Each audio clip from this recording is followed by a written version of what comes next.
Дорогий український народе, Dear Ukrainian people, European people, today we celebrate the Day of Dignity and Freedom.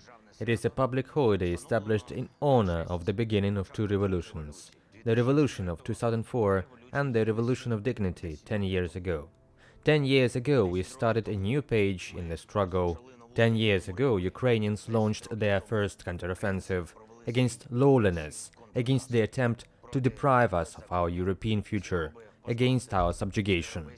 10 years ago, people united not only against something, but above all for themselves.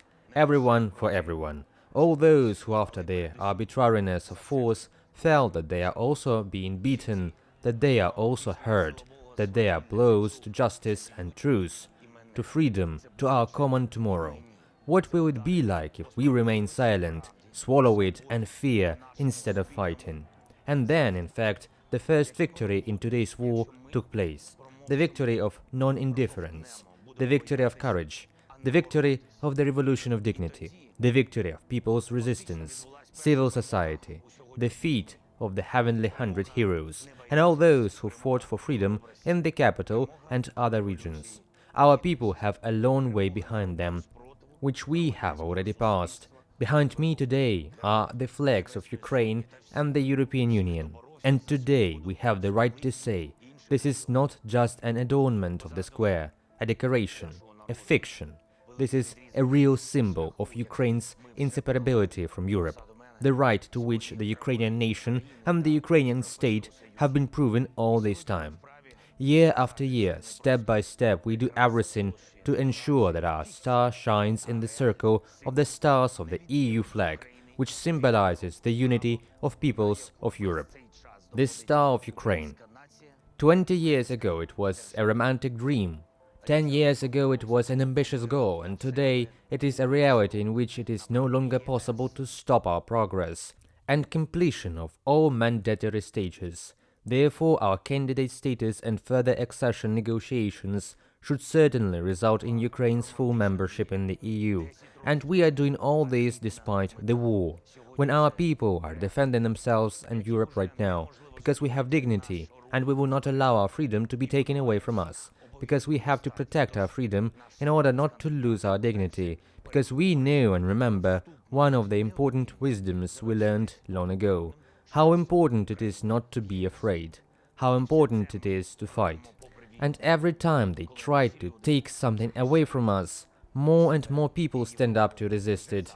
When the barricades of Maidan turn into the trenches of Donbass, and then into resistance along the entire front line, north, south and east, when the defense of democratic values turns into the defense of sovereignty and territorial integrity, when opposition to dictators inside the country becomes resistance to occupiers and terrorists from outside, when the whole country rises on February 24th, when our entire nation rises to new barricades, struggling and fighting, knowing what to do, remembering everything, having survived multiple winters on fire, both 10 years ago and last year, yesterday and today. We fought and we're still fighting, both in the center of the capital back then and on the outskirts of Bakhmut now, on Hrushevskoye Street then, and near Kharkiv, near Kherson, near Avdiivka now. All those who bravely went to battle for freedom with wooden shields back then, who defended the country in the first days of hostilities in the east, and all those who have been defending us in all directions since February 24th.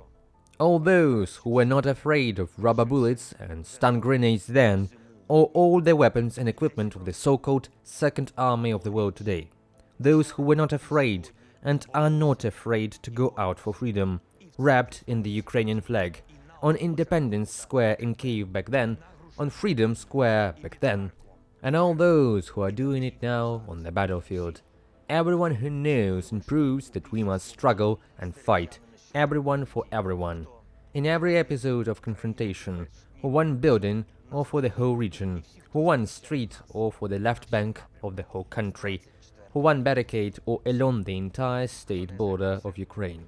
And today a new round of our history is being written, and today it is up to our generation to determine the direction it will take. What will be written about us in history books, what our descendants will say about us.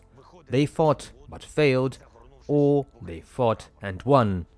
Like every state, our has dark and bright pages in its history, times of prosperity and times of discord, periods of glory and periods of ruin, which can last for decades. They can swing from side to side, like the history of the place behind me, from the middle of the 19th century, when European Square became Tsarskaya Square, and later the Third International Square. And during the occupation it was planned to be renamed in honor of Hitler, and even after the Nazis were expelled, it does not become European again, but turns into Stalin Square, and later Lenin Komsomol Square. And all this is not just plaques on buildings, it is the consequences that a wrong turn at the crossroads of history can have.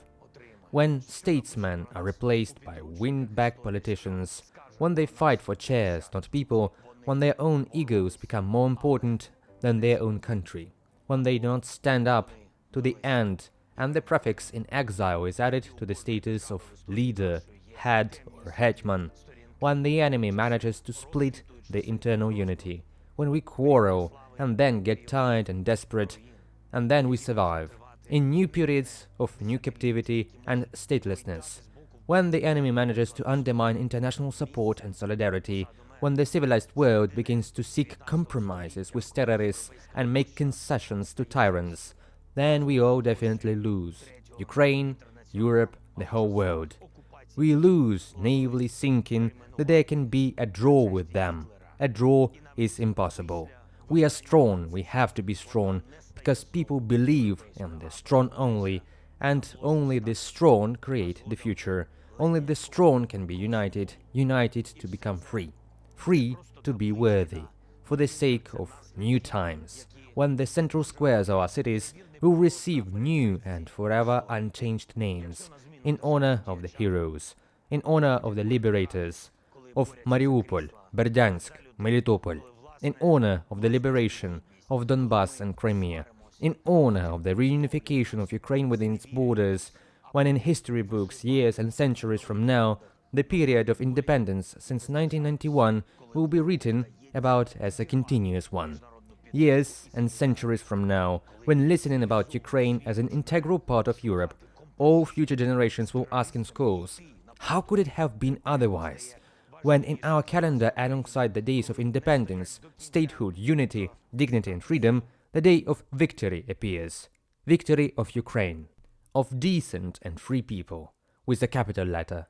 Happy Dignity and Freedom Day, great people. Great with a capital G. Strong people of a strong country. Glory to Ukraine. Сильні народи сильної країни. Слава Україні!